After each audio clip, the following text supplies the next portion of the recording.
Bom dia, hoje vou resolver um exercício de análise real. Sou Arthur Takashi e agora o enunciado é: para x e y conjuntos finitos, prove que, se y é subconjunto de x, então a cardinalidade y é menor ou igual à cardinalidade de x. Para resolver esse exercício, precisaremos de alguns conceitos anteriores, vão ser os axiomas dos números naturais, o que são conjuntos finitos e a cardinalidade de conjuntos. Os axiomas dos números naturais são: todo número natural tem um sucessor que ainda é um natural. Diferentes naturais possuem diferentes sucessores. Ou seja, n pertencentes aos naturais, tal que e naturais seja injetora, onde S de n é denominado sucessor de n. Existe um único natural 1 que não é sucessor de nenhum outro natural, ou seja, S de n diferente de 1 para qualquer n pertencente aos naturais.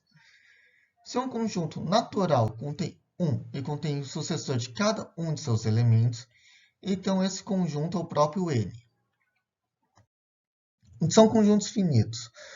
Conjuntos finitos pode ser definido como: seja n pertencentes naturais e n igual a um k pertencentes naturais, tal que k menor ou igual a n igual a 1, 2, assim vai até o enésimo número, dado um conjunto S, dizemos que S é finito se é vazio ou se IN equivalente a S para algum n pertencentes naturais.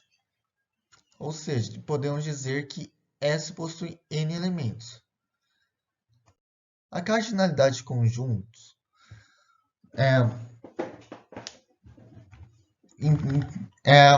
são quando dois conjuntos A e B possuem a mesma cardinalidade. Quando A equivalente a B, denotamos que cardinalidade A igual a cardinalidade B.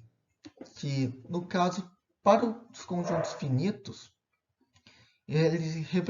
a cardinalidade representa a quantidade de elementos de algum conjunto, deste conjunto em específico.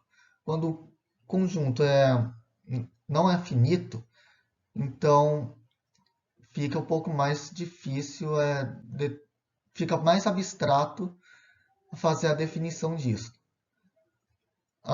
Tanto é que tem justamente essa observação quanto relacionados a conjuntos finitos. Agora vamos para a resolução em si do exercício. Se y é subconjunto de x, então é possível dizer que a interseção entre os conjuntos y e x é o próprio y, se x possui n elementos e y m elementos, que também é possível pensar como o conjunto x como o conjunto y mais os elementos distintos entre os dois.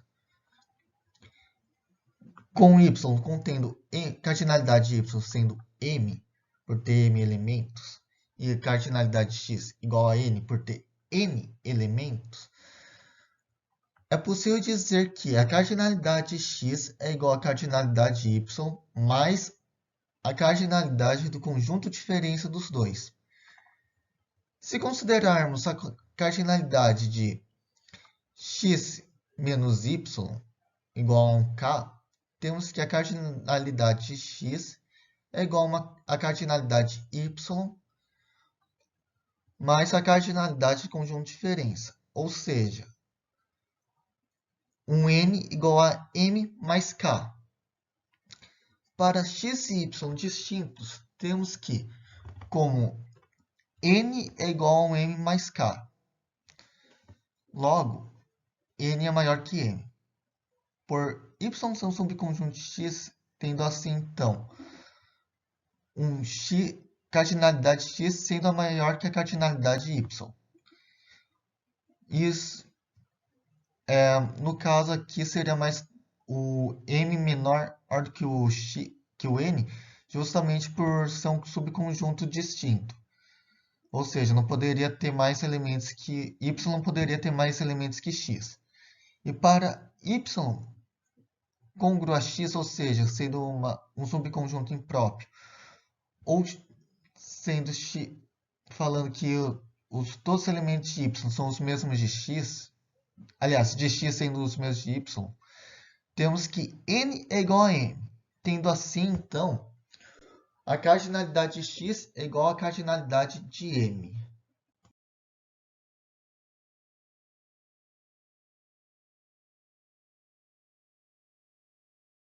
Uma pequena correção aqui também, no caso, seria para essa linha aqui, esse pedaço aqui,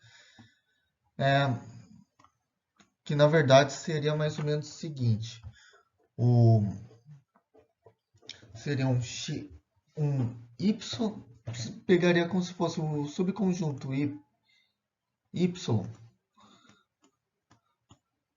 como se fosse um x, um elemento x1, elemento x2, e assim por diante até um elemento x, xn. Por que disso? Isso é justamente para considerar como se fosse a continuação da ordenação dos elementos entre esse y, o y como subconjunto de x, e daí o resto do conjunto do x, isso seria o conjunto y com um x m mais 1 até o x n.